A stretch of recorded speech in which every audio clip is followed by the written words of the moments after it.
having a cheshbon nefesh at night is not to say I'm going to just sit in this kind of maybe this somewhat toxicity that I've surrounded myself with my anxiety, and be like, no, there's a movement to push forward, to push past it, and that is the strength of the human being. That we should never forget that. We should never feel that just because I'm struggling, that I'm not connected. Right. Deeply. In fact, maybe I'm even more. Maybe I'm more connected because I'm thinking about it and I'm struggling to reach it. Welcome to Homesick for Lubavitch, a podcast where we explore Lubavitch identity in the year 2024. My name is Ben Siafson, and I will be your host. Let's begin. Alrighty, we are here with Mrs. Toby Hecht. Toby is the director of Shabtai, Global Jewish Leadership Society in Yale, at Yale, based in Yale in New Haven, Connecticut. I've had the honor of working with the Hechts, Shmuley and Toby and Shabtai over the past few years. It's been a great honor and very interesting projects that we've worked on together, and I'm very, very happy to have you on the podcast. I'm honored. So let's begin without my opining. We'll get to that later, I am sure, in due course. Okay. We were once at the end of a at the end of a project or the end of a shoot. We were talking, and I forget how the conversation got to it, but it came to somehow to describing your recollection of Gimmel Tammuz and what that was like. I think maybe we could start there, or maybe you want to give a short intro of where you grew up and where you come from, and get back to that. But that was kind of the launching point for this conversation. Yeah, it was. I mean, we were in conversation about 30 years post Gimmel Tammuz, and I think that's kind of where we led off into a conversation somehow involving my personal experience and just thinking about where we are today in general as a community. I grew up in Seattle, Washington. My parents went on shlichus in the early 70s. And Seattle was where I was born and bred. Loved it there.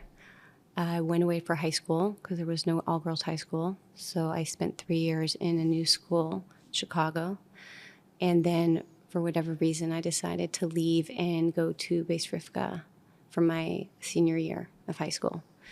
And that was the year of Gimmel Tammuz. At the end of my senior year, and I guess that's kind of like a bit of a background. Is there anything else you'd like to ask? Yeah, actually, yes. I mean, obviously, for those who haven't filled in the blanks, growing up in Seattle, you're part of the Levitin family. Yes.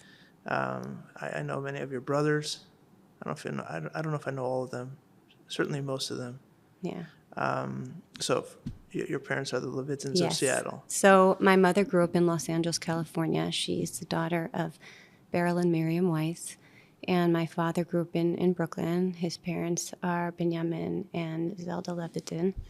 And they got married in 1969 in August, and a few years later moved out to Seattle, which was great because it was close to my mother's parents who were living in Los Angeles.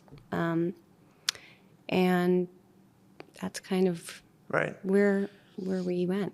So one of the things that's been interesting, it's been a few weeks since I published the last episode, but where the conversations had left off back then was different people were sharing. They were all guys of different ages. Some of them are probably your age, a bit younger, a bit older, give or take, describing their recollection of Gimmel Tammuz, but in a way, to me, more interesting or just as interesting and just as important, the recollection of the years around Gimmel Tammuz.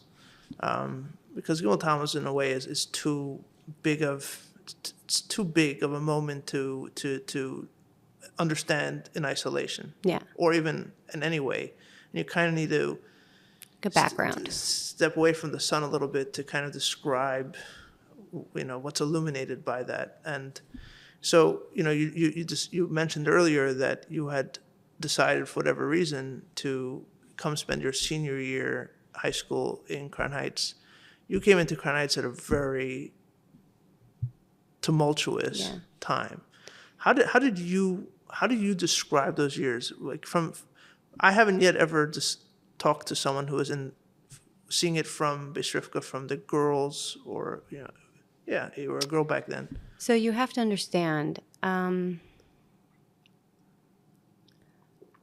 didn't come to New York that often. We came a few times, maybe, a year, Right. if we were lucky.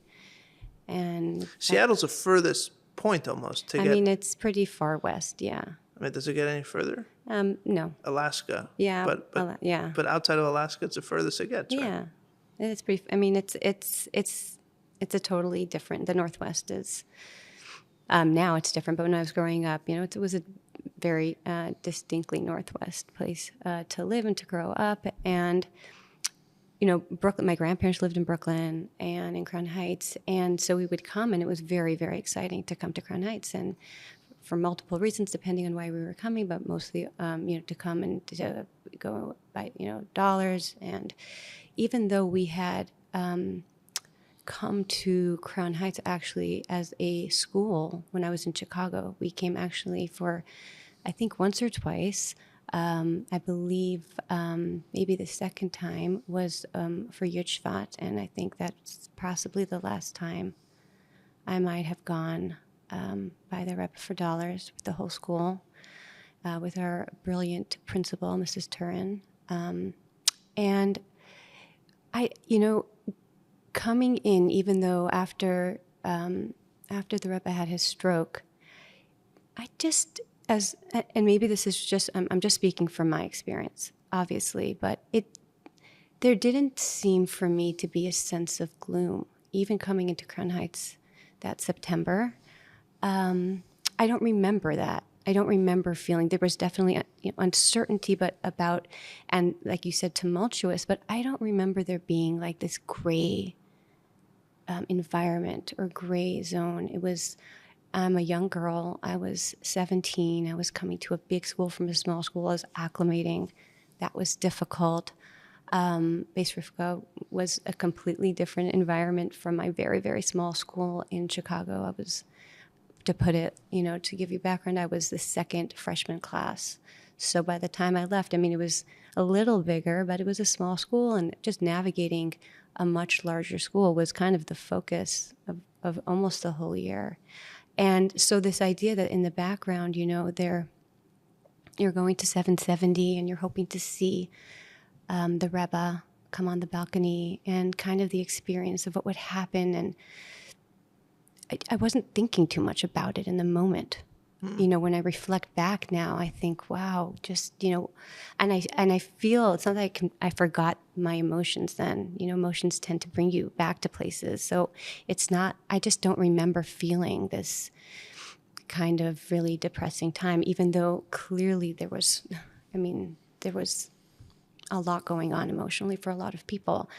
One of the things I remember being in 770, and it was packed, and the Rebbe was wheeled out onto the balcony, and the crowd would sing for what felt like hours, and only they would kind of mellow down and then pitch again, as if the Rebbe made any form of movement that would kind of bring the mood in 770 to like another pitch.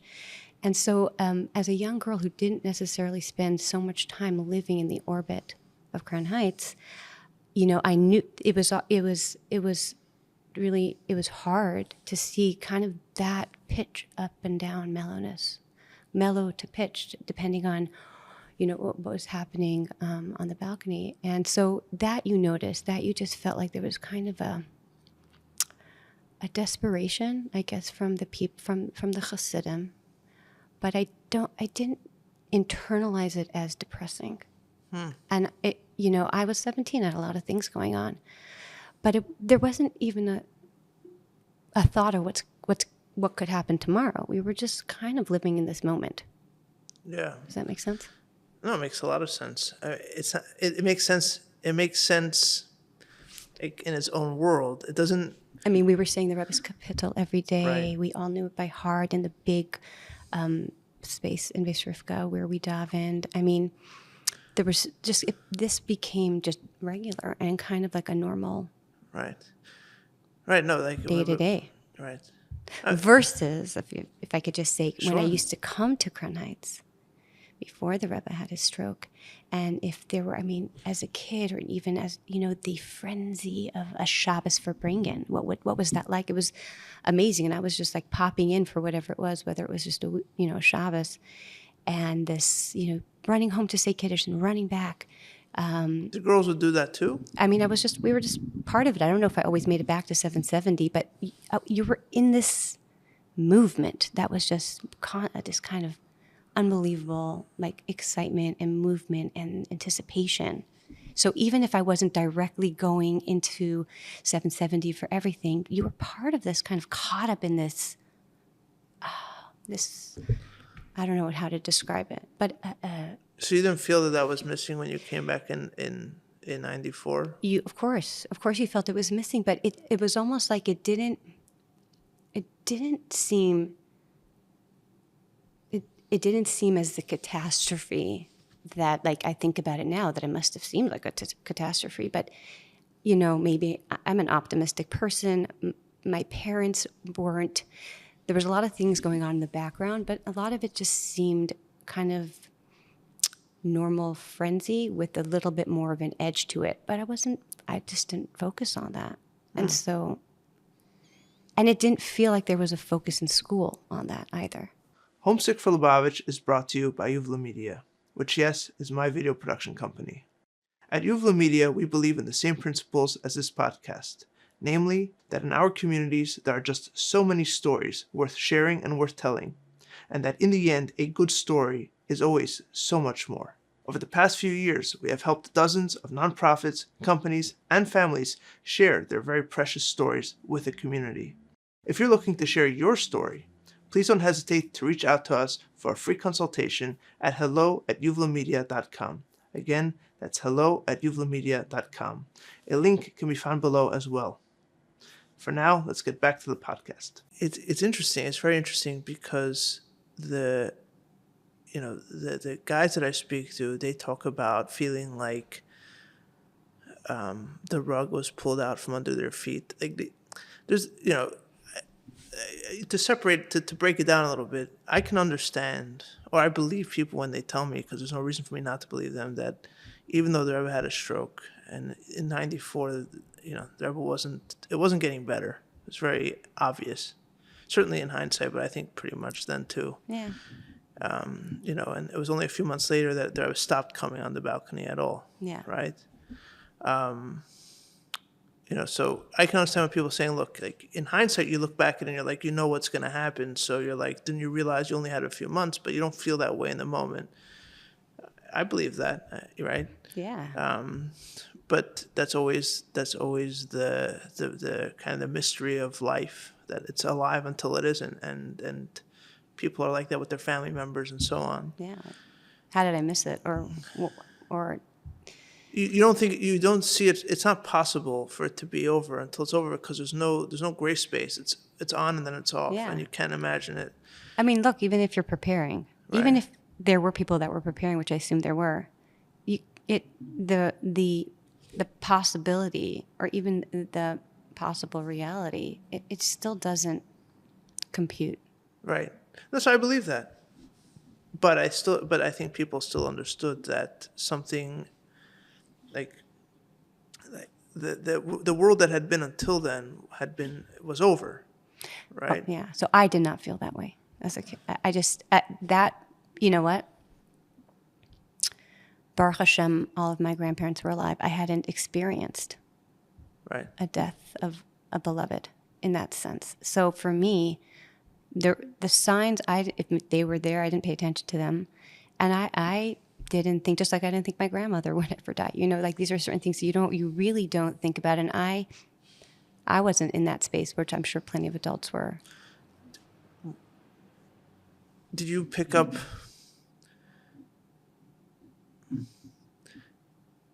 Was if you didn't feel it yourself, did you feel it around you? Because one of the things that others have described is the constant tehillim and the kind of like what you alluded to before. Now you spoke about the desperation.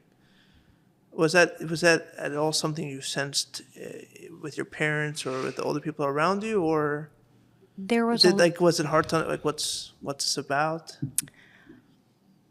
no, it wasn't like, there was definitely a lot of, I don't want to say frenzy, but there was a kind of a quiet motion. It was a quiet frenzy. It wasn't like this, like, rearing up every day. But there was a sense that something wasn't right. And obviously something wasn't right. And this was a big change. But I think the change that someone at 17 would experience, and even if you have feelers out from other people's emotions, it was just too big. It was just too big to kind of get a handle on what everyone else was thinking, even if there was a subtle frenzy happening around you. I think I thought that everything was just going to be okay.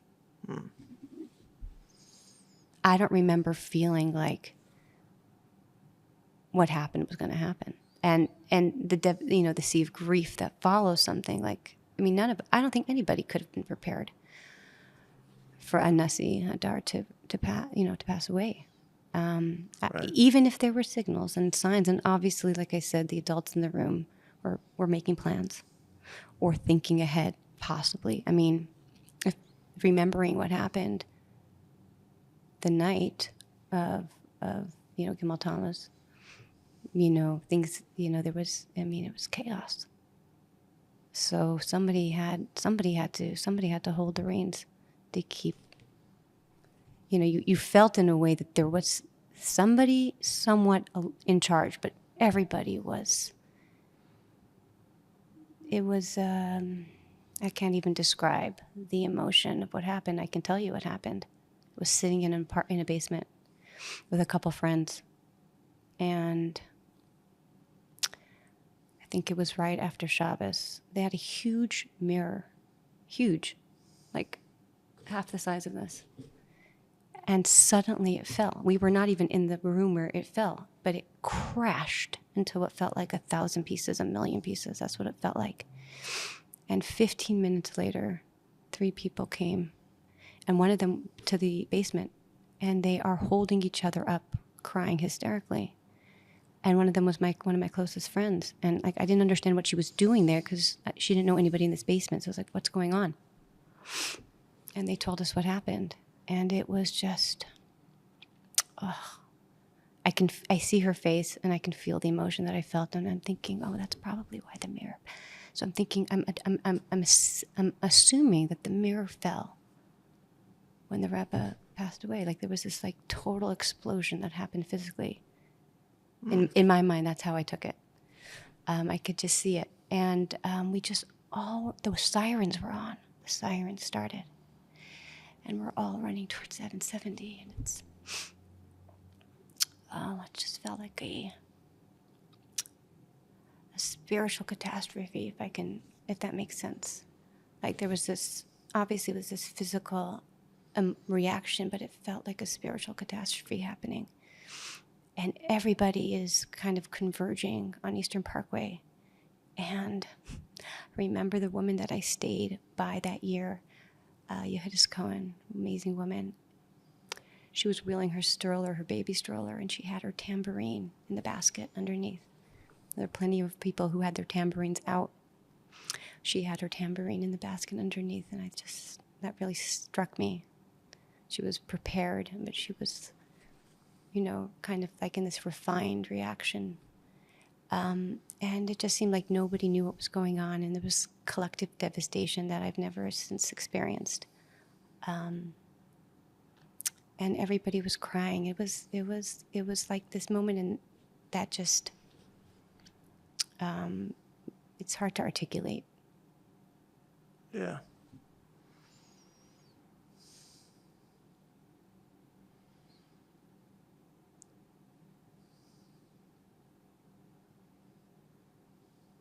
And I think for the first time,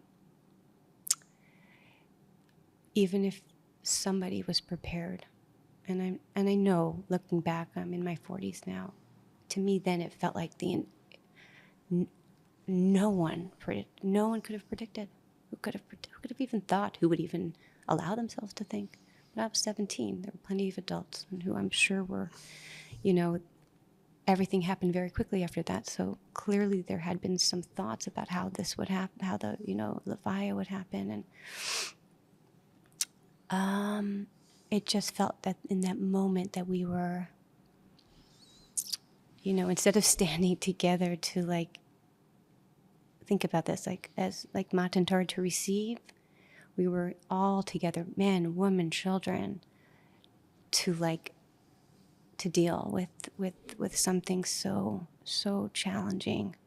And I think for the first time I felt that day and a few days after that nobody had any answers. The sea of grief was an equilibrium.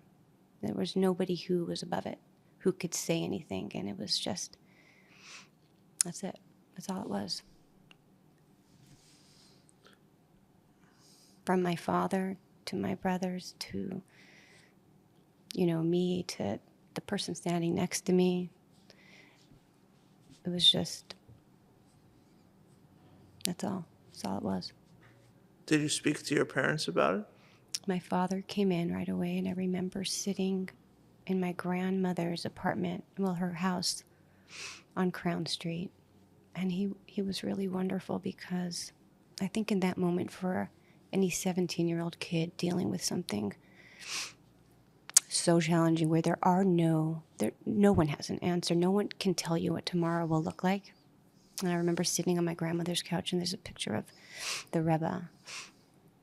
And I was just looking at the picture of the Rebbe sitting on the couch. I was just crying. No one, the mood was just it was quiet. I can't describe it. There was a certain quiet, like a silence that kind of just fell around. And I remember asking my father, sitting there, I was like, "Todd, what are we going to do?" And he looked at me, and I don't know if he remembers this, but he said, "I don't know." My thing was, how are we going to get through this? That was what I was asking. And for him to say that to me, as my father, normally you look to your parents for solutions.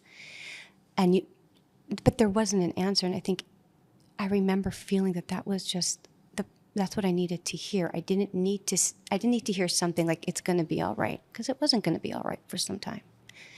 And him admitting that to me, in a sense, as kind of the parent figure who normally tries to calm the fears of children, especially in kind of catastrophic situations or very challenging situations. He was just really raw and honest with me, and I can't tell you the value of that. Does that make sense? To be okay with not having an answer, because I'm not sure any answer would have worked. Mm-hmm. Mm. And I needed that. I needed to know that, I don't know, it's new. It's new for everybody. Right. You're not wrong for thinking the way that you're thinking. No. This might sound like a little bit of a dumb question. I certainly hope it doesn't sound like a callous question. But, you said earlier that you were a 17-year-old, you're in the swell of your life. Mm-hmm. Right, you're about to finish high school, go to seminary. I mean, that is, yeah. That's what I'm supposed to be doing. Right. You're not yet settled down with responsibilities. You're a teenager. We all know what that is. And you're also describing how you're kind of living your life and you're not paying so much attention, but then you're describing to me this devastation and this emotional catastrophe and, being brought to tears. And it's not, if you're in the living room crying, you're not just crying because you see other people crying. I was by myself. Right. And the room was dark. It was mourning. It was like we were all mourning. Like everything felt like how you would imagine a scene of mourning. So that's my question. And I hope it doesn't sound callous. No, go ahead. What were you mourning? Like if you what did you feel you were missing out on now? If if you didn't feel like, I mean, obviously you weren't saying that it was all hunky-dory or at all, but like it seems like you had made peace. Okay, this is what it is. This is a situation, and I'm going to live my life. What did you feel you were losing? So it wasn't that I was living hunky-dory. I think that it was just... No, I didn't get. I didn't get that you were living hunky-dory, but I think, it's like any 17-year-old, like the depth of, what we were looking at or as a community facing after the Rebbe had his stroke, I think that I felt somewhat cushioned by the reaction around me. It didn't feel to me, even if there was, like I said, some tension and, a certain kind of air of frenzied, there was a certain pattern that you're resilient, right? So when I remember, I was in the kitchen of the home I stayed with in Chicago when I found out about the Rebbe having a stroke. My father called me to tell me. And, I thought that was terrible, but it didn't, maybe this is like the altruism of the youth. Like it didn't translate into where that might mean something really, really serious. It was just like, okay, we're going to go into a new mode. And in no way did I think that this meant that, the Rebbe could pass away. I didn't translate the stroke and thereafter into like, oh, this is the end of an era, so to speak. It's like I didn't prepare for it. I didn't think about it, and I don't know if it's should people have been? No, I don't think anybody was thinking that way. I think the grief that I saw that night from all ages. You can know something logically as an adult, and you could still just not accept that will be an outcome. But what did the Rebbe mean to you that it would mean so much for him to pass away? I'm not trying in any way to say it's not sad, but okay, I hear what you're saying. But that kind of if you what were you losing in your life if you were able to live your life kind of right, like a just teenager, yeah, when yeah, sure. Yeah, so like what was I actually what was going to be suddenly missing from my life, you mean? Yeah, that makes sense. So growing up on shlichus for me was not like this thing that we went to do, and that's why my parents. I was a Seattleite through and through. Like I loved where I lived. I loved my life there. It wasn't like, we were there. Because we went to go do something special. It became almost like an organic part of our lives, and I think I speak for a lot of people who grew up in Seattle. We really enjoyed living there. We enjoyed what my parents, set out to do. right.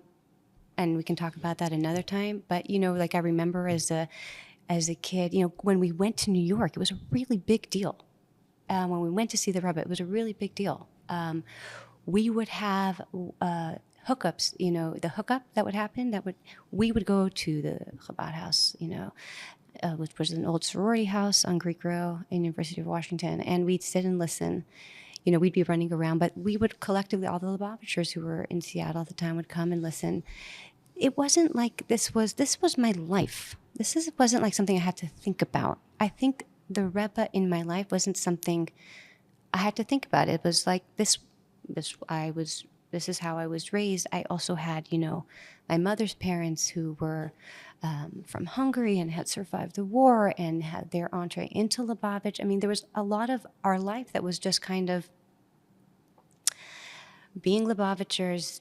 The Rebbe in our lives was just natural. So it wasn't something I had to think about. Why was I feeling this way, or what changed when I was 17 after the Rebbe had his stroke? It was more like it was an organic kind of community in my mind. Does that make sense? So it wasn't like, what was I missing? It was like, it's like having something you're absolutely going to have, and then so you're not thinking about having it, and then all of a sudden that's very, very important to you. And then you don't have it anymore. And not only that, but the weight of everything that it meant to you is like all the questions you may have going forward, or everything that you know that your parents experienced and your grandparents experienced.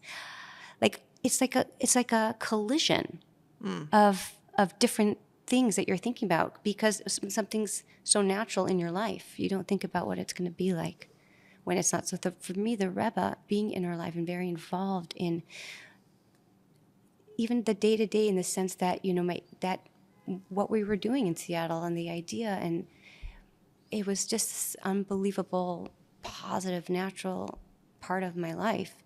You don't think about what that's going to look like. Sounds like the finality is what it is. Yeah. The finality, and resonating with all the people that you know. It's like I was old enough and mature enough to understand what this would mean to my parents, what this would mean to my grandparents who were actually in New York at the time. They lived in LA. What this would mean to all the people that I knew had even, more time. right. What this would mean. Yeah, I mean the image. Yeah. Go ahead. Sorry. No, what was going to happen afterwards? How could there be an afterwards? Right. Yeah, I was about to say.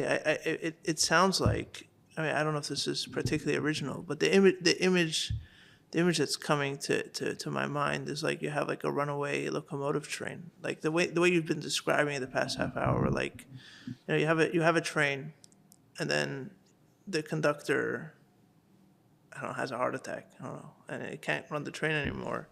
And now the train's speeding down the tracks at 100 miles an hour, and there's this, like, you talk about this kind of desperate energy of trying to like figure out what's going to happen to this train, and in the moment there isn't any thought of like, oh, well, what's going to happen when we hit a cliff or when we hit like a problem. Like, you're not thinking about that. You're on the train. You're so absorbed in it, and you're worried about what are we going to do with that. Like, you realize that it's kind of spinning out of control, but you don't know what to do about it. And everyone on the train is trying to figure something out, but there isn't really a way to replace that conductor. Right. Especially if the conductor is, somebody who's kind of conducting, in a sense, not just the train, but your life. And you know what I'm saying? 100%. Right. And then all that energy, when that hits a cliff or that hits an ending of however you want to describe it, that just sounds cataclysmic. It is cataclysmic. I mean, that's what it's sounding like. It's almost like it's, like sometimes I can when I wasn't there. I mean, I was a little kid and I was on the other side of the world. Yeah. But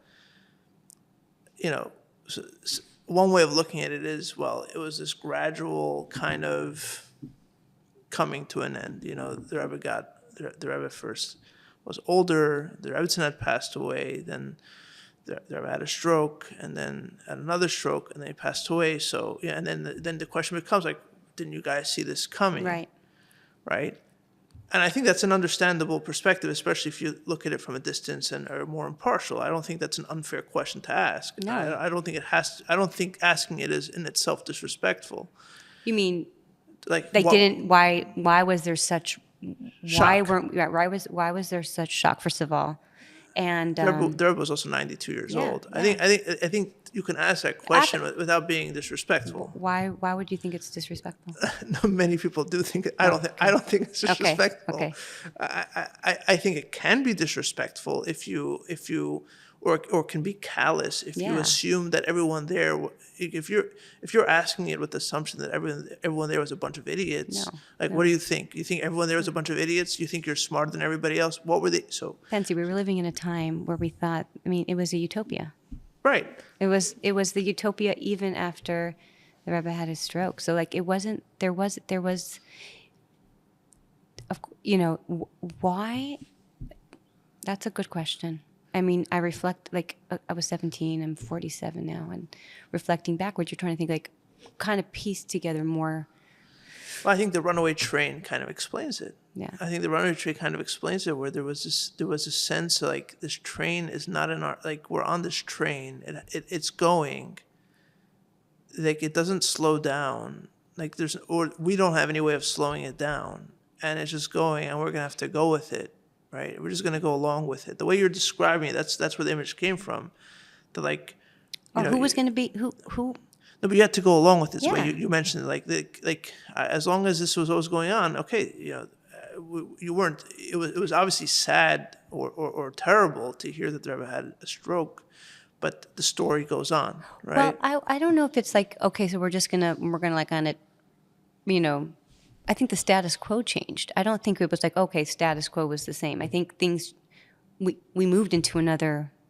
Right, but the story's going on. The story's going on. You didn't break down into crying and mourning. No. Right. I mean, it was a shock when my Right. father told me, but it seemed to me that the adults in the room or around me had it under control in the sense that didn't seem terribly concerned. And, when you're young, you don't think about, your brain's not fully formed, or, to understand, long vision or depth so much. You're really much caught up in the time. So in the time, I didn't feel like there was an urgency Right. that I would be like, what?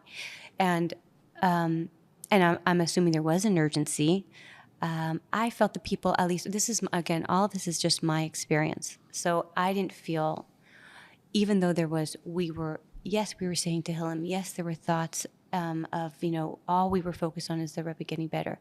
Were there discussions about what happens if the Rebbe doesn't get better? No, not that I was involved in, and not because it was something I was disinterested in. It was just what my focus wasn't to think about tomorrow. My focus was to think about right now, and I think that's that's kind of normal for a 17-year-old.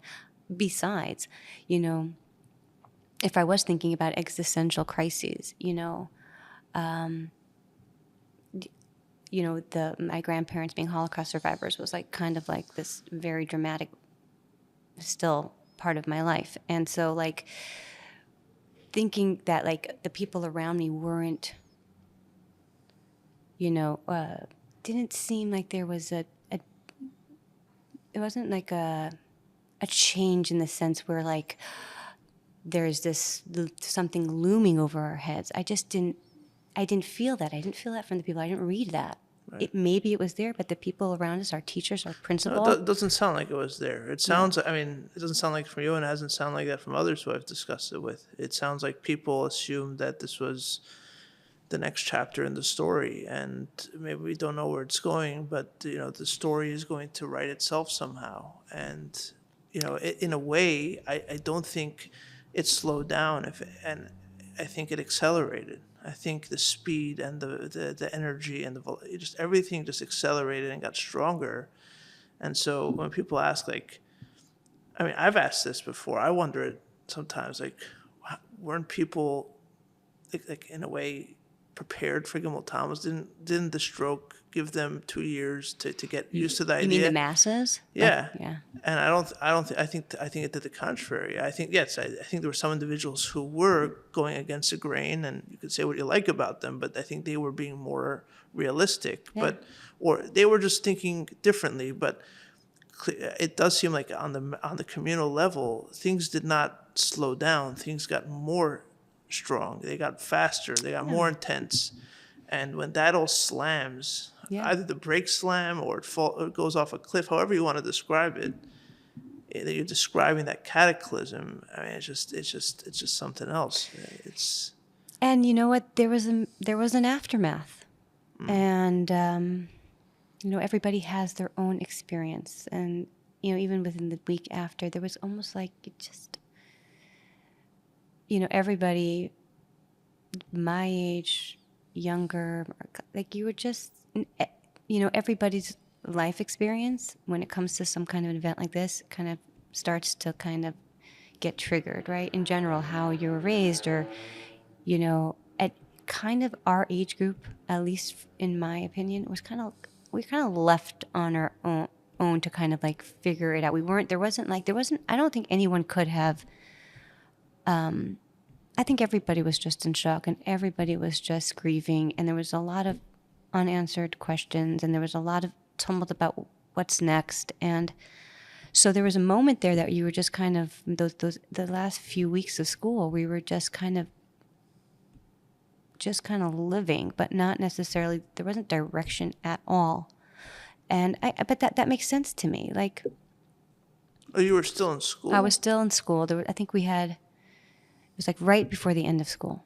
And you still had finals after Gimmel Tammuz, or it was just I can't remember. give up I can't remember. But everything was like right around that time, and young people were just walking around and wandering around, and just, it almost seemed like it gave people, like, there was a certain liberty to like figure, like try to experience this. Like there was no one corralling you into a mode of expression for this. I didn't feel that way. And it was interesting because I went the next year right away to seminary, and that was an interesting experience also. And it just, I think the takeaway from looking back and thinking about, where we are today, young people today, and I mean, you have thoughts about this.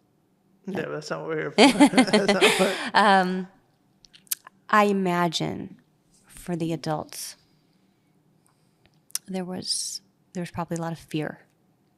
And I think and that kind of directed traffic for a little while. You think about it this way. We have this unbelievable Moshe of a generation that we got to be around. We got to learn from.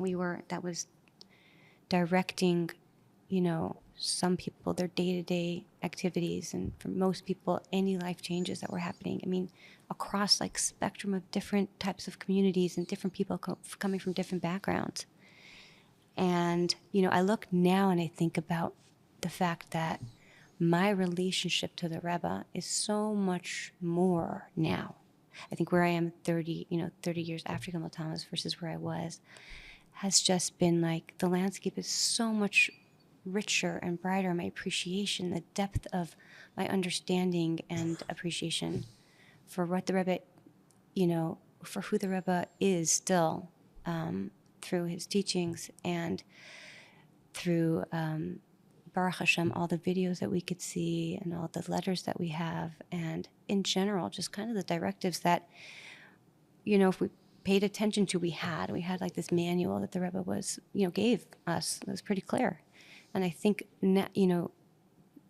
the appreciation for everything is just grown and grown and grown. And working, living on campus and working with young people today, I'm just in awe. And I think about, I think about my parents who were able to have private shlichus with the Rebbe, my grandparents, and,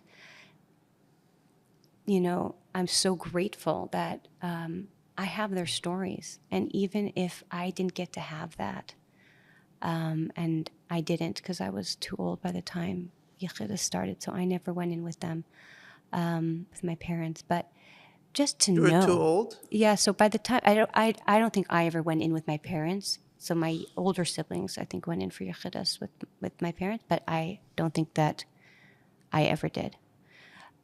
And just thinking about what the Rebbe accomplished, and I mean, the huge task after World War II, after the Holocaust, after the devastation. And thinking where we are today in the world, humanity in general, and the lessons and the guidance that the Rebbe took from, and gave to delivered to a world that was going through so much change. This country was going through much change at the time. And it's timeless lessons. Are you able to point to a time or an approximate a time frame where you went from this sense of catastrophe and it sounds almost like apocalypse to being able to pick up the pieces? I mean, the story of the mirror is very evocative, right? Yeah. Where you have this mirror that explodes into a million pieces. It just fell and like shattered out of nowhere. Yeah. Right, and it almost like to kind of riff on that a little bit. And Yeah. you basically now have this task of reassembling these.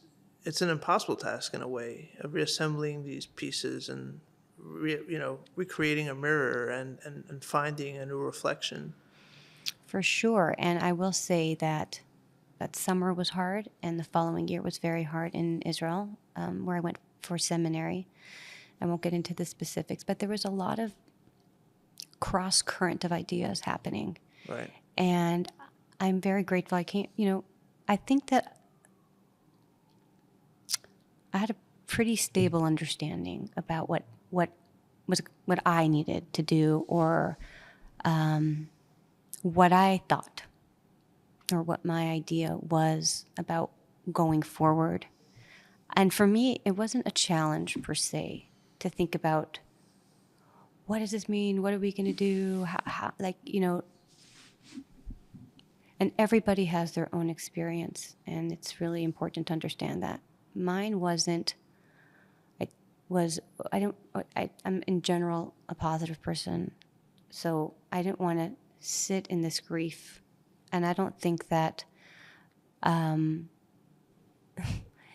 the events that happened afterwards in my life maybe didn't allow for it. I just kind of, the next year was difficult. Just kind of managing how the adults that were in my life, but let's say on an institutional level or an educational level, were kind of dealing with the different narratives that were happening. I won't go into detail about that, but because it's not necessary. But you can just imagine, as I was turned 18, I had a really good foundation in Chassidus in high school in Chicago, and I felt like, which had been an enormous comfort to me in general to learn Chassidus, to understand. And so when I tapped into, Tanya, learning with my Tanya teacher, who was just brilliant, Mrs. Turin, it just shaped my life at an early age. So at 14, you just have an understanding of the world and our place in it. And I think that really helped me not fall into this despair of what's next. And that's what I think happened, because I don't remember feeling down, or that my life was over, or that what am I going to do now? I just didn't feel that way. I felt, I went to seminary, I came back, I went straight to work. I went back to Seattle and I taught. And we went on, I kind of went on doing what I needed to do. And then I got married shortly after and moved to campus and moved to New Haven. And there was a lot, you have to remember something. There was a lot of noise. How much of this do you think has to do with being a girl as opposed to being a bacher? I mean, the time you're describing was before you got married. Yeah. But you have brothers. I have brothers. Do you feel that there's a difference in how you both reacted to it? And then obviously eventually a few years later you did get married. Because the way you're describing this is very, very different. Yeah. Obviously it could just be that you're just individually, but I'm wondering if part of it is a gender thing. I think there's two things. I think the home you're raised in is very important, and Sure. definitely has. Sure. So, in my house, I don't remember focusing on the fact that the Rebbe passed away. I think there was just motion. But again, I wasn't in Crown Heights, all that much longer after I went home, and then I went to Israel. So I think also just the foundation in my home was very much a positive outlook, and that was extremely influential. So I would say that what was the question? Do you think that there was a difference? What do you think part of it was? Oh, because I was a girl? Absolutely. Well, as opposed to being a bacher, because Yeah. the male description of it that I've picked up on is far more doomsday. Yeah. Like, and in many ways, when you talk to a guy about this, very often there's no way, or the conversation just stays there. It doesn't. There's no way Doesn't out. There's out. no way Yeah. out. Talking about men and women and different. I mean, of course there would be something different. I'm only speaking for myself. I don't, I didn't get into lengthy discussions with other young women about their feelings in the moment, more about like what we're doing now. And it wasn't a focus. And I think that obviously the yeshiva is, I have Kanai Nahara 5 boys. It's very different. The I'll give you an intensity. example. Like boys' camps sing for years after, but especially in those years, songs about missing Yeah. the Rebbe. Yeah. Was that something that girls were doing? Girls, Did girls care? Did that resonate? Was that part of the curriculum? I know that they did and maybe still do. I didn't do a lot of sleepaway camp. I worked in Gan Yisrael, Seattle, which I loved. I went for 1 year Fair enough. before, so I was busy, in running camp in Seattle, which I loved. And so I made probably a lot of Bachram feel very vulnerable, I'm assuming. And I think that because their whole, their Weltanschauung in yeshiva, I think the way, from what I see, the intensity and the connection and is very, at least the way I see it, is maybe it's much more focused. And I think the schools that I went to in general were actually focused. I mean, we learned so much, but I feel like maybe they weren't equipped. Maybe there was like many people weren't, but maybe this was for some of them. I don't know how old some of these people that you're talking to, for something like this to happen. It's this kind of emotion that required an emotional response because it was so devastating, and how to navigate that. So women girls are very, are maybe more comfortable with that side of expression, the emotional side, and, tears and feeling like all sorts of things is kind of natural. I'm totally speculating here. And I think for boys that were much more focused and driven, like to have something that also may have been tied into who they were, to their identity in a very specific way, that was really hard. And I think what was even more challenging was the aftermath, which I think was possibly nobody was equipped to help young people through this very challenging time, especially young, boys in yeshiva who maybe were working so hard towards a specific goal. And then to have something like this happen is, you'd have to be very equipped to handle many young people, especially Bachram, like I said, in this kind of milieu, deal with this enormous emotional, like, eruption. Was it something that you and your friends discussed in seminary? Was it? I think we discussed more like I was in a seminary where there were a lot of different types of people with a lot of different viewpoints and different backgrounds. And I didn't harp. We didn't harp on it. I didn't harp. It was my 5th year away from home. I knew what it was like to be from home, to be with people with different opinions and different lifestyles in a certain way, or different, background experiences. So it wasn't something that I was going to get involved with. There was an overarching kind of feeling in my school about kind of 2 different types of, I guess, narratives in the aftermath. And I just didn't, I guess maybe some early wisdom. I just didn't engage too much. It was like just, I wouldn't say a danger zone, but it was like this, it was too raw. I mean, this is like literally September. I mean, that whole year, it was just raw. No one was gonna, I got into one long discussion with a teacher. I was trying to understand kind of the motivation of his teaching. And I think I figured out that this is we're living in a moment where people are just grappling. And so we didn't get into long, serious discussions of what does this mean? What's going to happen? How are we going to live our lives? How do we, what's our path forward? You know, we're this generation that kind of feels like, I don't want to say, not, you know, hospice shalom, but not orphan, but like we don't have that same guidance that our parents had. I never went down that track. I just didn't. And you felt like your friends did, or it was just... It wasn't very apparent. What I'm driving at is not to interrogate what was going on in your seminary. No, yeah. And I also don't want to try to build a whole theory off you know, a particular experience, because, like you said, a lot of it was individual to you.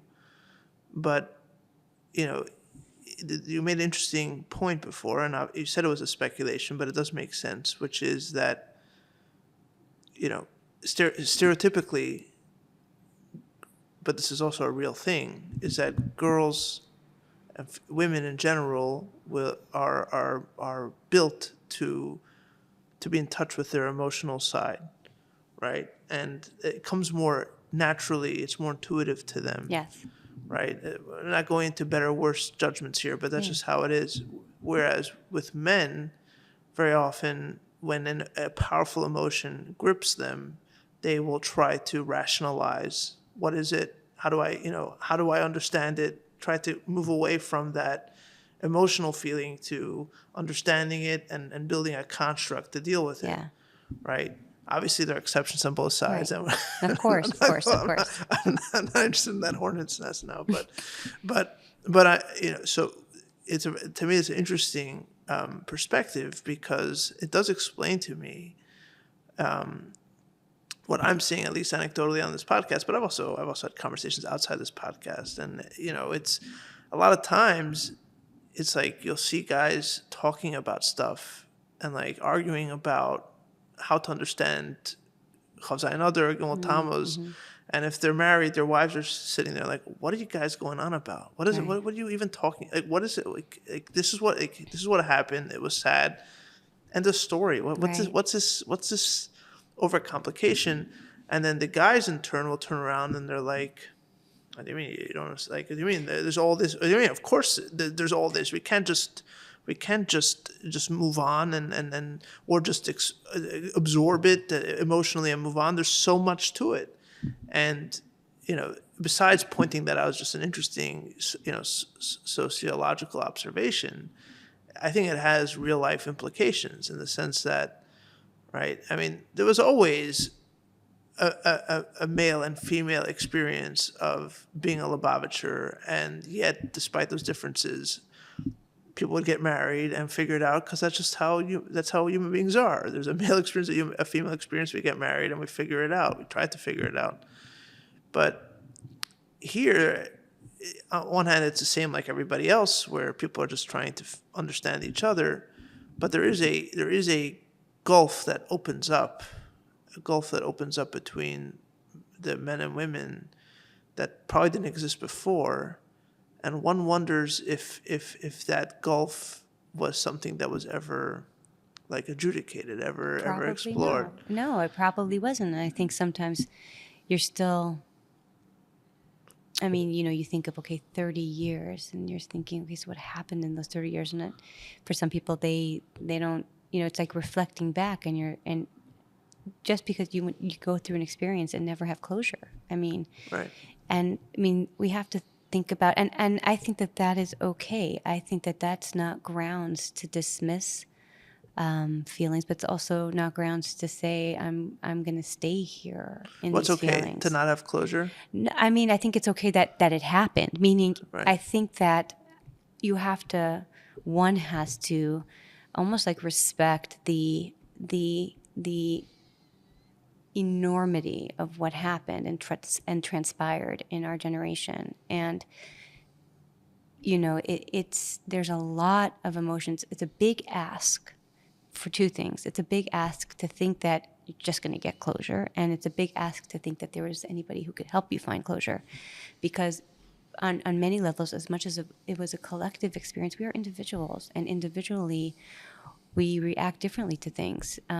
You can point out the different distinctions between men and women, or young women and young men.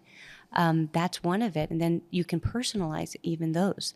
And it's okay. I think we could say today, listening to you and hearing what you're saying, it's okay that you don't have closure.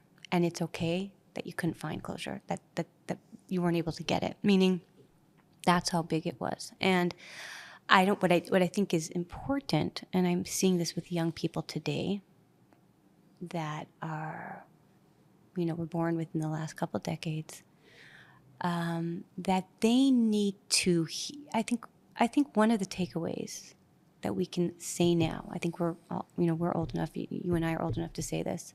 We're adults, I think. Anybody who's an adult can say this.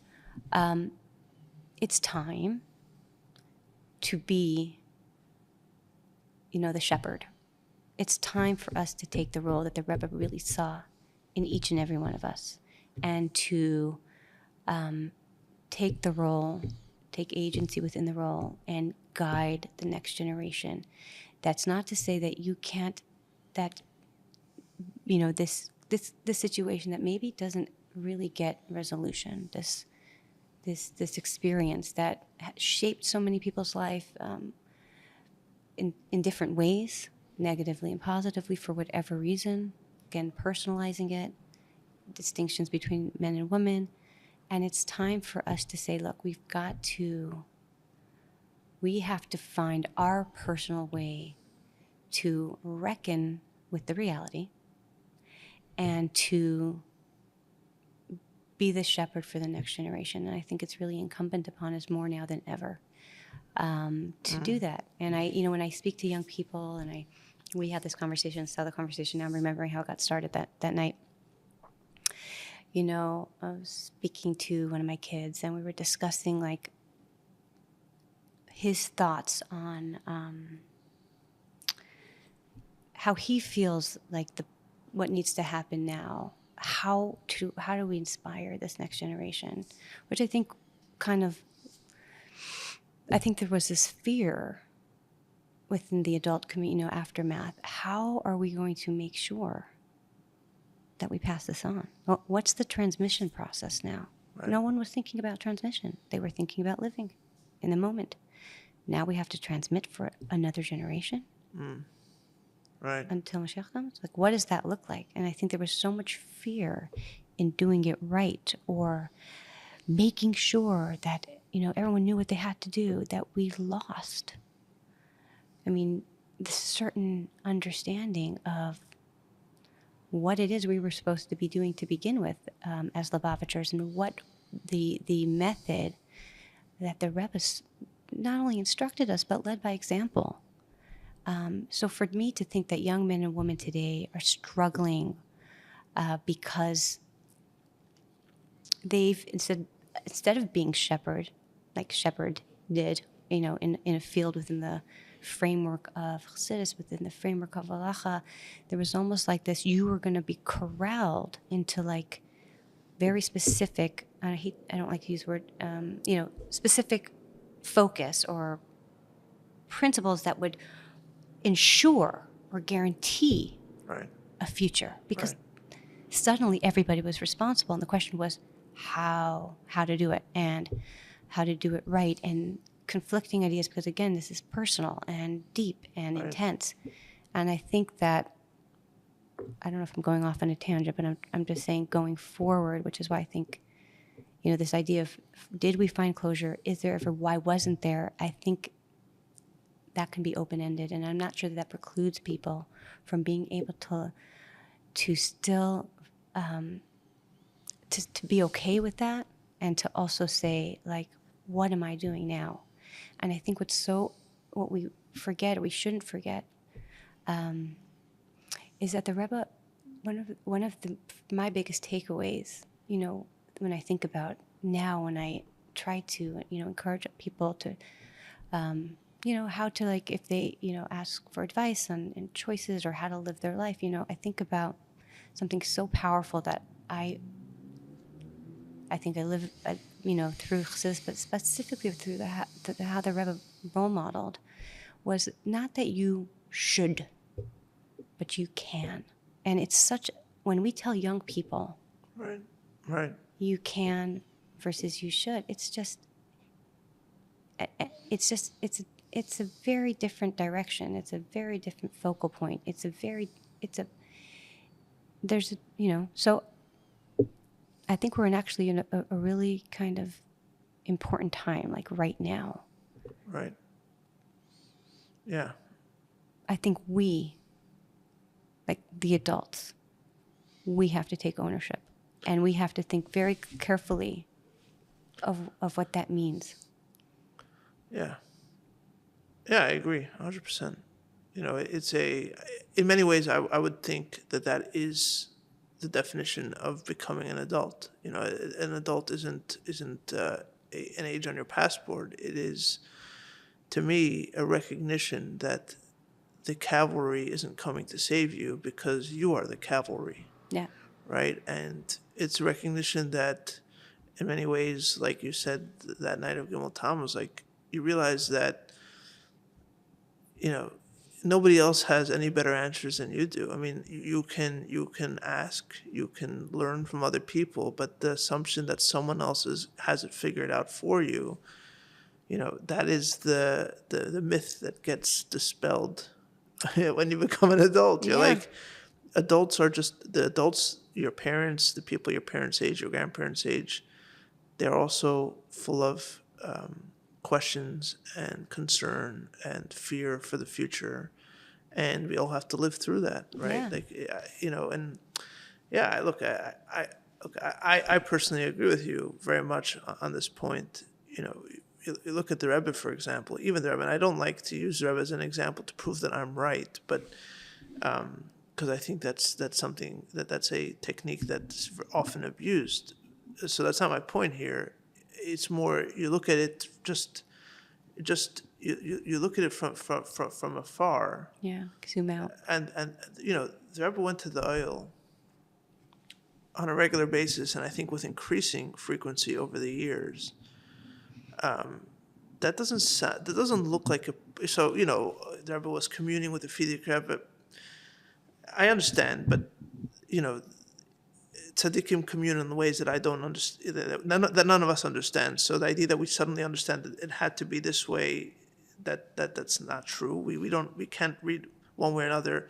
And at the very least, there's also a reading where they went to the oil to be near his father-in-law.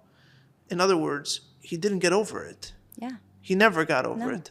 Not to the point that he had his stroke there, meaning with his last moment of being able to stand on his 2 feet. That's where he was. And maybe that's where he had to be, right? And I don't know. I mean, I don't know how often the Rebbetzin would go to her father's cave. I don't know. Meaning, I don't know how many Chassidim of the Frierdiker Rebbe went so often to the Frierdiker Rebbe's caver.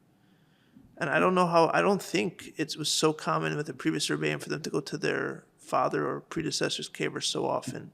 Whatever the case is, the Rebbe went extremely often, which does not seem to be the behavior of someone who is, figured it out and moved on, right?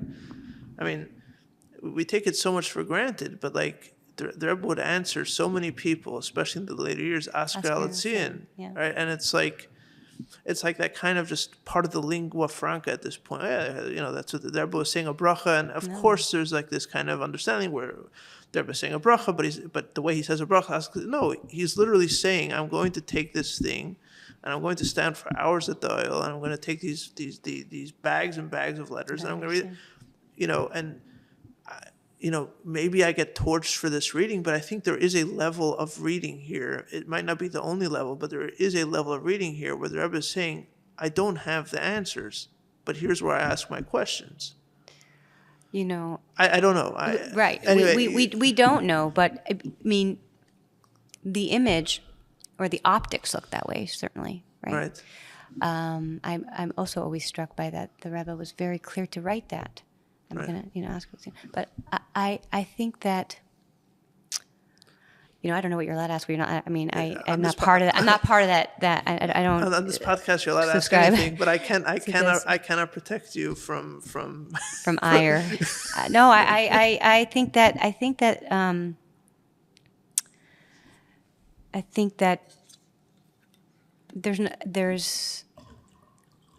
I don't disagree with what you're saying, and I think it's important. There's so much to learn about. Like I said, my son said, we have a manual, we have it. It's almost like what he was saying. He was so positive. He's saying, why aren't the adults understanding that we have the manual? I think there's this kind of, this is what we were talking about, kind of feeling that the way to transmit what it was like, who the Rebbe was and was kind of superimposing your experience onto young people today, to get them to, do you understand? This is what it was like. And then emotionally feeling or showing that how sad it is that they don't have this. right. And There's a lot of emotional debris out there. There's no Yeah. question about it. Yeah. There's a lot of debris, and And I think there's a time and place for that. I think for bring-ins are definitely a time to really, be open and raw, and for young people to listen. I think there's a time and place for young people where they need to just listen, because that's actually, that's where kind of all this stuff happens in a way that's, I don't want to say off the record, but it's the emotion, right? The emotion is allowed to be loose. That's what the bringing is. It's kind of like this spiritual, emotional space. I think, just making sure that the young people feel that they have everything in their toolbox, as we did, because if we think about, how visual, how almost like available there is to see and to learn what the Rebbe thought, what the Rebbe would say, for guidance for young people today, aside from being able to go and ask adults who will share, to think that they are equipped. They're going to be okay. And I believe it, because I think it's true. I think that the Rebbe left us with an enormous library of guidance, and I can't speak. I'm assuming everything. The Rebbe was meticulous in making sure that the footnote, everything. Like, if you have a question, chances are you'll find them. And I think the mode of the emotion behind it from the adults has to be that we have to find certainty in who we are. We have to find certainty in our identity, even with all the debris, even with all the, certainty or strength.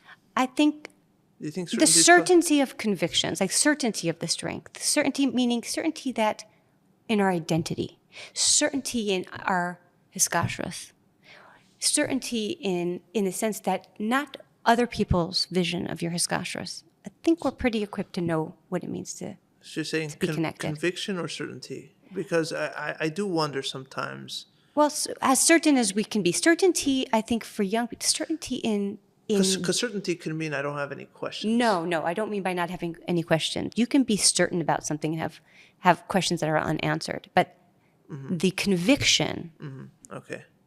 are there. Got it. Conviction has to come from a certain kind of steadfastness. No, I understand. I Yeah. say sometimes certainty is said as different to conviction, and sometimes it's No, not certainty of what's going to happen if you do this. Not certainty of what's going to happen if you don't do this. Certainty in Right, who, right. in your identity, right.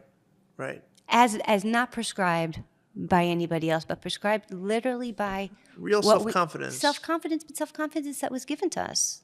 Right. So, I mean, Right. I feel more confident in my Yiddishkeit today than I was at 17 at that time, right? Obviously, and more connected Right. to the Rebbe, and more grateful. And I never got to, I don't even know if I remember writing a letter myself to the Rebbe. Right. And yet here I am, more bound to, the messaging, Right. and grateful and solid, like, in that expression, and grateful. Most importantly, grateful and thankful. Very, very, very, very thankful that I got to be around it, but even I got to be around people who got to be around it. And I think that that's what we can pass on. Like, we're not trying to tell our young people, "Oy, what you missed. Oy, you weren't by the Farbrengen. Oy." That's very hard for young people today. That doesn't sound. Well, I think it's hard.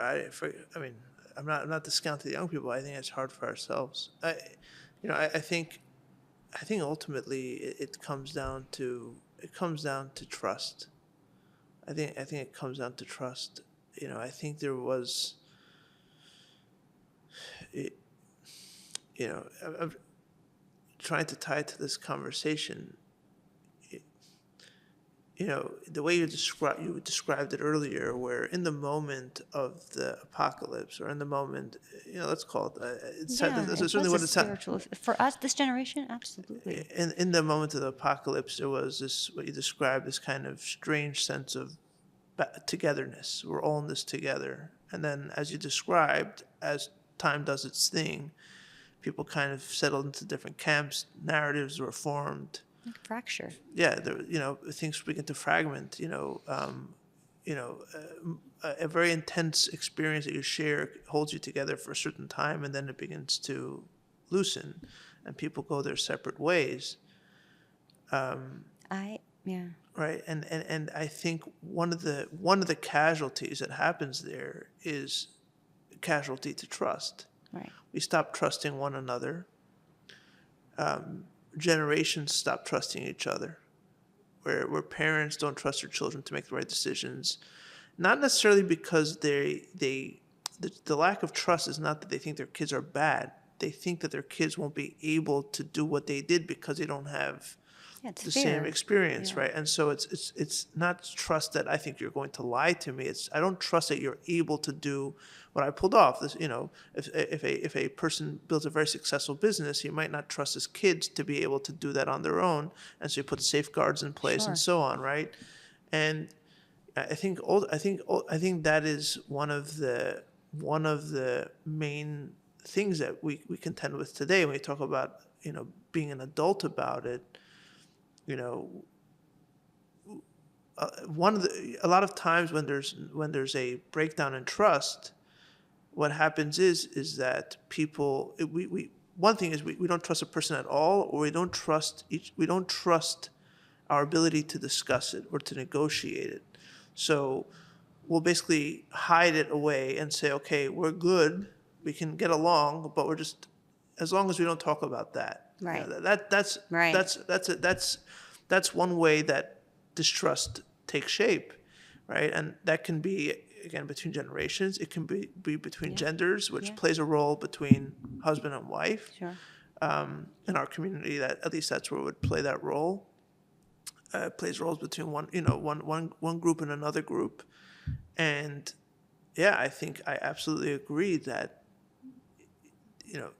being an adult about it is not, and being mature about it. I mean, adult, I think maybe, being mature about it, whatever. I mean, that's just semantics. I think being capable really is what that means. Right.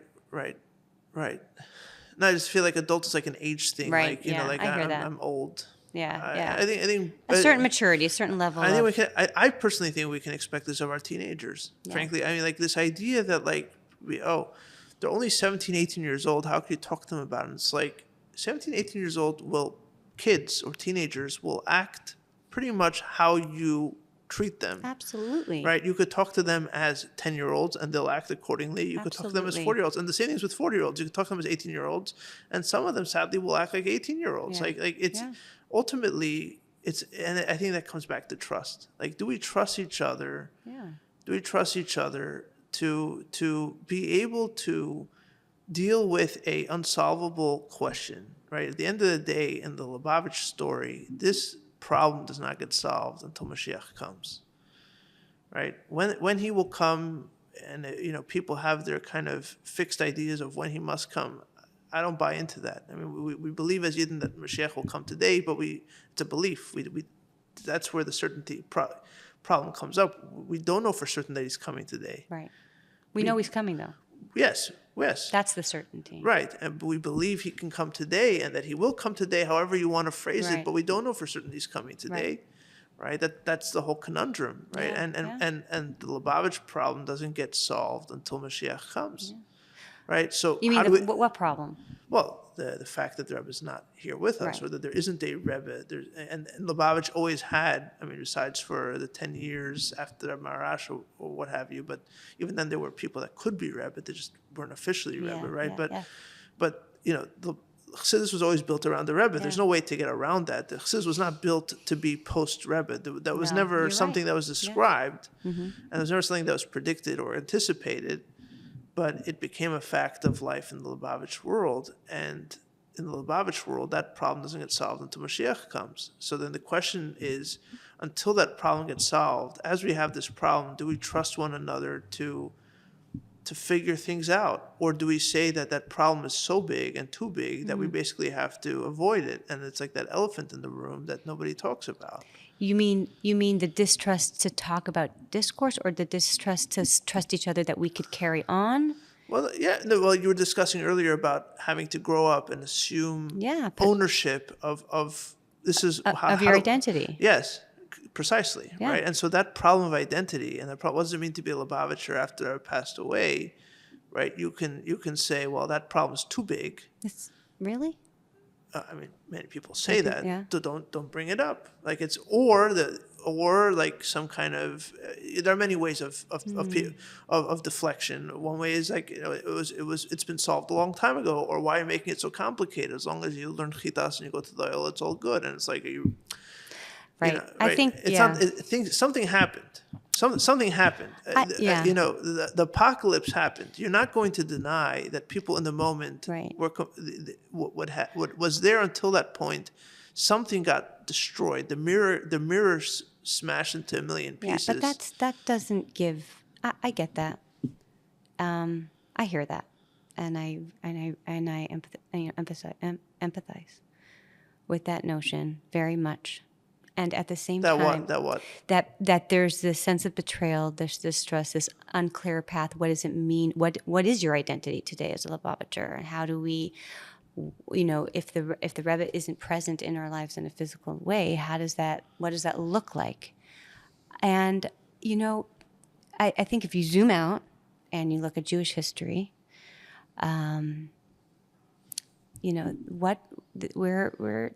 it's pretty clear what we need to do. And not only is it clear within the framework of halacha, but it's very clear within the framework of chassidus. And if we think about going back to the Akdama of Tanya, which the Rebbe took and just brought it so home for this generation, for our generation, my parents' generation, my generation, and I believe strongly for the next generation, and the next generation when Mashiach comes, hopefully will be very soon, is the sense of self-determination. We can sit and say, what do you want? It's all there. Right. I don't want to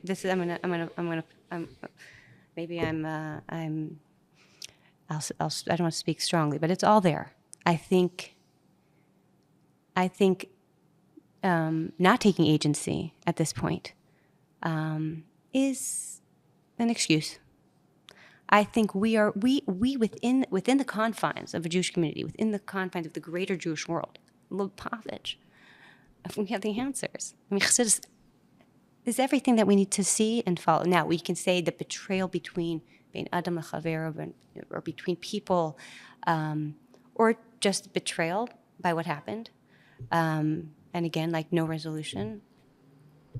I mean, that's not an answer. That's not an answer. And maybe for me, this really, harkens back to my grandparents who survived the Holocaust and their mode in the aftermath of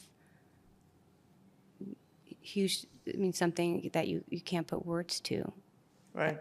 I think that is, and anybody from that generation, including the Rebbe who had his own terrible personal loss, to sit and say, I can see a path forward. And not only can I see the path forward, I'm going to show you. I'm going to light up that path for you so clearly, and you can't get lost. So why do you think people, because let's assume that people on quote unquote the other side of this discussion, they also know that the Rebbe spoke that way after the Holocaust. They also know about the story of Jewish resilience in history. Where do you think this idea comes from? I think the argument that many will make is that the Rebbe knew the answers. Are you suggesting now that you're a Rebbe? It's not about having answers. This is about what to do when you don't have answers. Right. No one had answers in 1945. Right. Yeah. There were no answers. I agree. And I think we can. Even the Rebbe didn't have answers. I don't know. I don't think the Rebbe ever told anyone how it could have happened. Right. In fact, the Rebbe was probably distinct from many people on other sides in the equation who told Jews exactly why it happened. Right. The Rebbe said, didn't have an answer for that. Right. He had a path forward. Right. And I think that for those who are lost in the struggle, because that's what I feel like it is. And again, I completely understand, and I think it can come from many different angles. People, sometimes things are hard to recover from, and depending on how institutionally it's handled, I think depending on what was going on in everyone's personal circumstances, it was a tragic time for young people, for everybody. It was hard. It was a really hard time, but life's hard, and it won't be the last hard thing that they're going to have to get through micro, macro levels. This is probably the hardest thing on the biggest level of our generation. But the distinction is that we have a path, if we want and if we choose to, that we can walk on, or we don't have to. But to say that there's no path because there are no answers,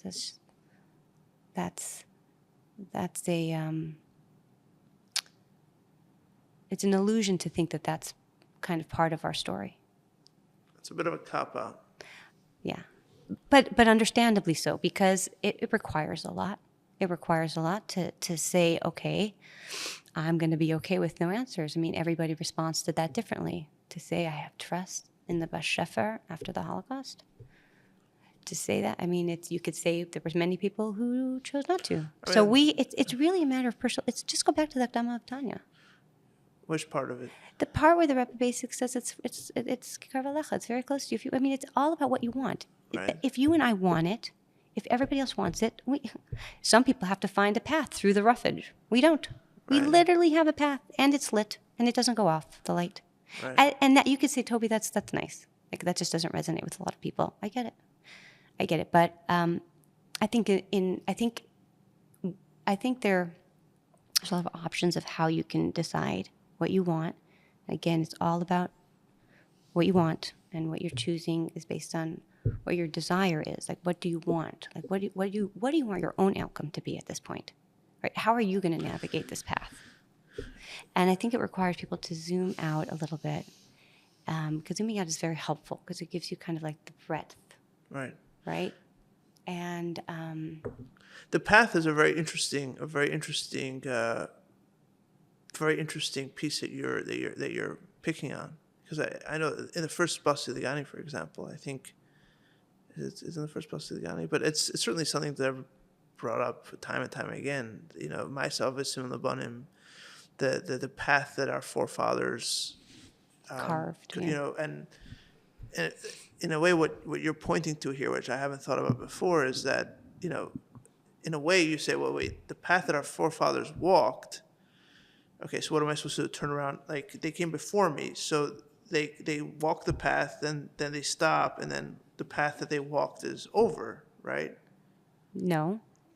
No, I'm actually, I'm teasing out the question. Okay, got it. I'm saying they came before me, right? So how does the path that they walked before me, how does, am I starting from where they started, or am I continuing from where they ended? And if I can continuing from where they ended, then what path have they walked before me? The path is over, right? And I think that kind of assumes a very static path. Right.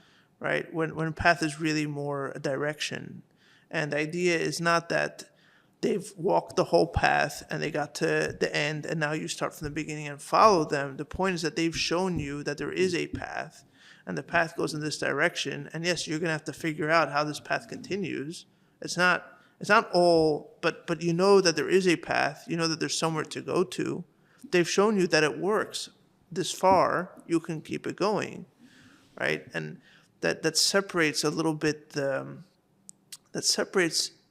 path becomes more, there's something objective about the path, I think, is what I'm thinking about now. There's something objective about it. And, a lot of times we get caught up in our own subjective morass, the mess of questions and how do I feel and do I really believe and do I this and do I that? And that's all very real, especially in today's world. The subjective is taken very seriously, for good or for worse. It's taken very seriously. But that doesn't change the fact that there is a path. And that path, that by definition, the idea of a path is not what's in your mind. It's a thing. It's an object, right? I think that's the idea. And it's well lit. Right. It's not dark. Right. The path isn't dark. Right. Well, I think that's a definition, right? The definition is that the fact that you have a path, even, okay, you're saying it's well lit, but I would say even if it is dark, the fact that there is a path is in itself the illumination, you could say. It could be. You could say it that way, or you could say that's one way of looking at it. Because I don't think the idea necessarily is that there's this path with bricks and follow the yellow brick road. No, to the end. Until the end, it's all figured out. No, you're going to get what happens when you get to a crossroad. That's my point, right? Yeah. And I think a lot of the path hasn't been paved. Yeah. I think so. What's the Rebbe saying then? That like the path of Shesala obviously that our well, you have the ancestors, tools. You have the tools to pave your path. They paved the path up to here, right? And so that there is a path now. You're not starting when you think about it this way, right? You're not blowing dynamite through the mountain. Right, and with paths, no, even if you are, but when the path starts, there's a lot more uncertainty. Is this going to work? Is it not going to work? Should we be going this direction? Should we not go in this direction? Maybe we should turn back and go here. We should turn back and go there. And then, it goes in this direction for 20 years, and then 30 years, and 40 years, and then another generation, till you're 200 years or 250 years deep into this path. 7 generations of Rebbeim have come and gone. We're missing an important part here. I hear what you're saying. The important part are the tools. We don't necessarily have the path ahead. What we do have is the tools to carve the path. That's what I mean, yeah.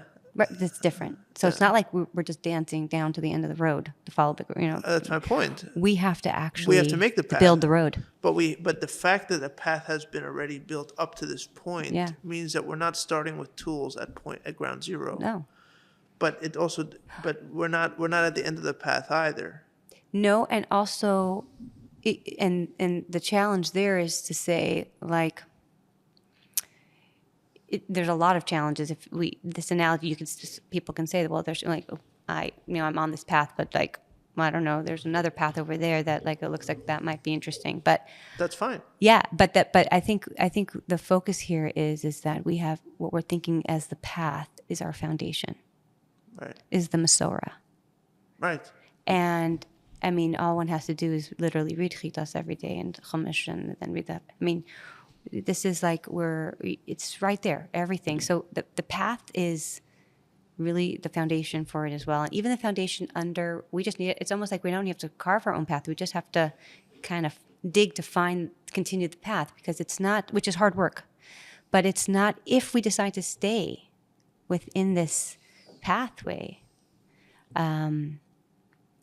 And through doing whatever it is we need to do, we're using our tools and lighting the path ahead. And I think that it takes a lot of work and thought, and especially as parents who want to transmit, so they want their kids on that path, or they want to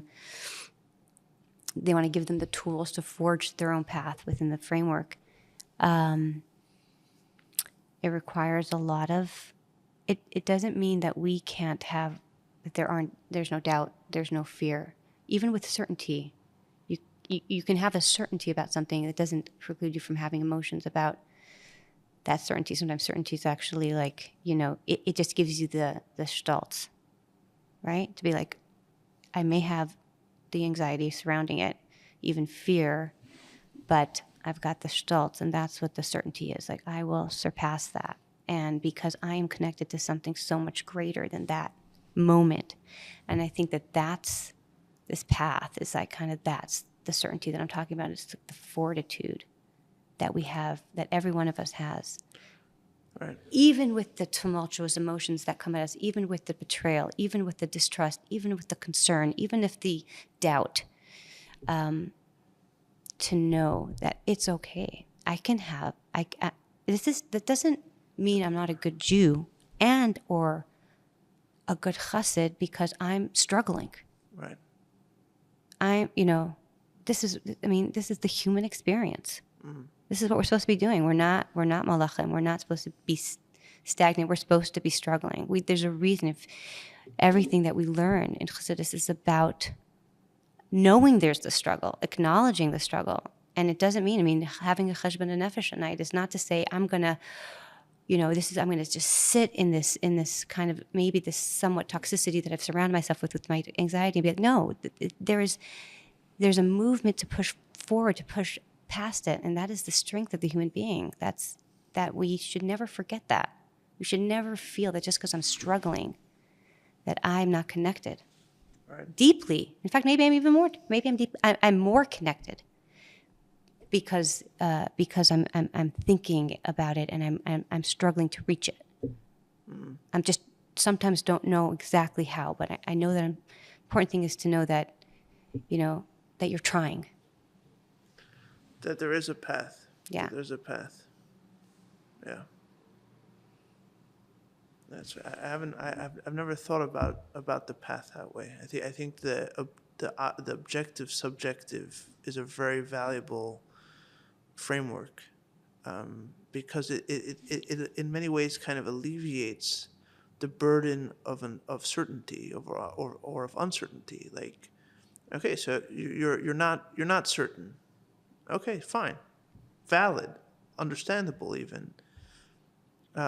We don't need to argue if that's normal or not normal, or acceptable or unacceptable, but that doesn't change the fact that there is a path there.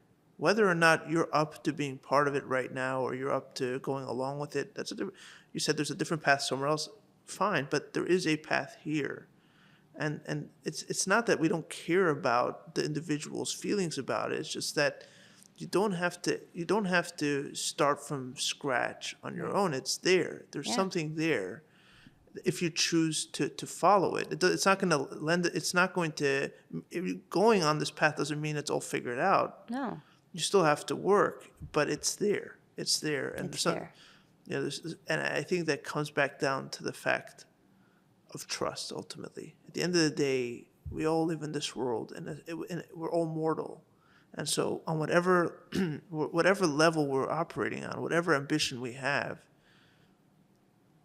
or whatever vision we have, someone else is going to have to continue that work after. It could be as simple and as kind of natural as raising a family, which is, there's nothing simple about that, but as normal as at some point you're going to be gone, and now your kids are going to have to raise the next generation, right? That's just, that's what you want. You hope that they outlive you and that they survive you, right? And the psychology today will tell you that, if you believe in your kids, they'll believe in themselves. And I think that we have to trust our kids, and we also have to trust ourselves Yeah. to be able to be the transmitters, We to have be to trust like ourselves. Yeah, It we have starts to with trust It ourselves. starts with trusting ourselves. For some reason, I don't know why it's coming up now in my mind, but I remember when I was a boy, so it's got to be close to 25, 30 years now. I was in Hong Kong, and my parents brought a guest speaker, Professor Vevel Green. And I think he worked for NASA. He worked for NASA at a certain point. And I remember him talking about, or at least I remember my father recollecting that he talked about how there was a thought experiment back in the day about sending a shuttle to Mars, I think. And at that time, it was going to take much longer than they talk about it taking today. And there was a discussion about, maybe it wasn't Mars, it was a discussion about a multi-generational trip. Is that like the one that Yitzchak Hogan spoke about during that decisive? Maybe I don't remember. About what it would be like? Maybe. Okay. Maybe. Sorry to interrupt. Maybe. I don't know. It could be they're all talking about the same thing. It could be I'm remembering it. Oh, from just say somebody it else. so that everyone knows. Yeah. No, so there was this thought experiment. I don't think it was a real mission. They were talking about the thought experiment about people raising their kids having to continue this mission. Right. And one of the big problems that they had is that we're going to send them out now, and any slight deviation is going to ruin this mission. Is that what he spoke about? And we can't trust the kids to continue with this mission, right? And there's a number of problems with that. First of all, why can't you trust the kids but you can trust the astronauts? Like, what makes you convinced that you can trust them? But of course, the same problem is if you're assuming trust where you can't assume it, and you're assuming that you can't trust where maybe you can assume it, right? This trust isn't this kind of, some people. Trust is ultimately trust. You don't know for sure, but you have to trust. You have no choice but to trust, and you think about it, and and that. What they were talking about is describing us today, right?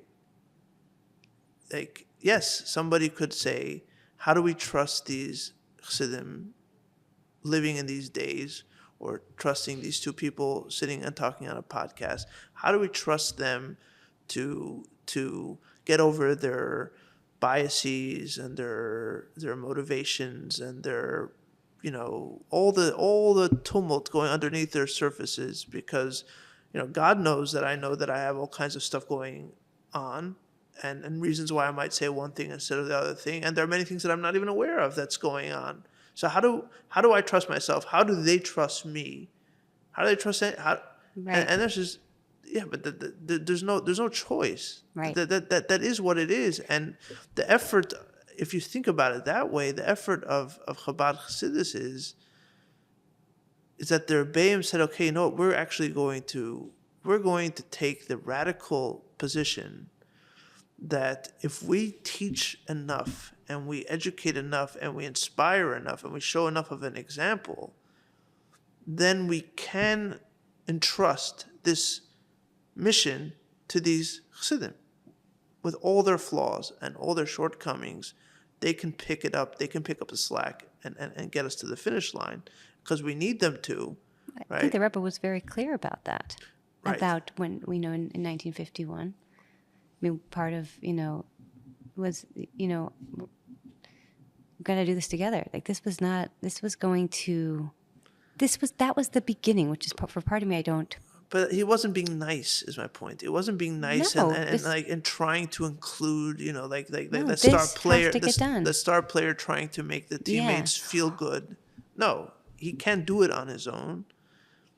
At the end of the day, Chassidim are going to, at least in reality, what happened was, whether or not he anticipated or not, I don't know, but Chassidim did outlive him. There's no choice in the matter. This is what it's going to be. How important is it to you? I think that's what the question is. First of all, just back to that story about NASA. So they used Jewish people as a model, as an example of how transmission can happen even over time. Okay. I think that's what that was the interesting, one of the interesting parts of that story. But I think what it boils down to, and I think this again, the whole transmission of Chabad Chassidus, which is this, the kind of like the you're not riding the coattails. You're what are you going to do? I mean, we have been infused with this idea. I feel like in some sense there was a regression in a certain way, maybe after Gimmel Tammuz, and a lot of that maybe stemmed from the fear of making sure everything was done according to a lot of people. How are we going to further? How are we going to do more? But the Rebbe wanted from us what he knew we could accomplish, what he felt what needed to happen. And I think there was, we need to get back kind of on the horse in the sense of like, wait a second, the Rebbe was very clear, what needed to happen. And this idea of if you know an Aleph, teach an Aleph, it wasn't just relegated to a specific group of people per se. Everybody got in. Everybody was able to, and I see it so much today. And I think it's a matter of not overthinking it. I mean, it's like, be deliberate, because you have to be, as a parent, you have to be deliberate. You have to assume that your kids are watching. You have to assume that, you're their guide, you're their teacher in some sense. And you have to take that role very seriously. And that doesn't mean that you're not allowed to, fall into like the area of like questions and doubt, but it means that you have, my father uses the word opportunity instead of responsibility. And I think that that's a great word. And you have the opportunity to really, be that person who your kids need you to be. And I feel like we were given kind of the tools, really very specifically. Every single person, every single chassid or chassidah, like every man, woman, child is very, very clear. I mean, if I go back into the literature that was being written in the 70s, by Lubavitcher women, fantastic pieces and articles that was obviously countering kind of the effects of the counterculture revolution and womanhood. And I mean, just fabulous, pieces that were coming out by so many different people coming from different backgrounds and harnessed to really kind of provide this inspiration or illumination of a path. Like, and I think like we can do it. We just have to, we have to believe in ourselves, and we have to believe in what the Rebbe saw in each and every individual. And you know what? I have friends. I live in a fabulous community in New Haven, growing, and it's just really beautiful to watch, even though I don't live inside the community. But, it's a Lubavitch community. They're not necessarily there on shlichus, but the amount of good and intentional,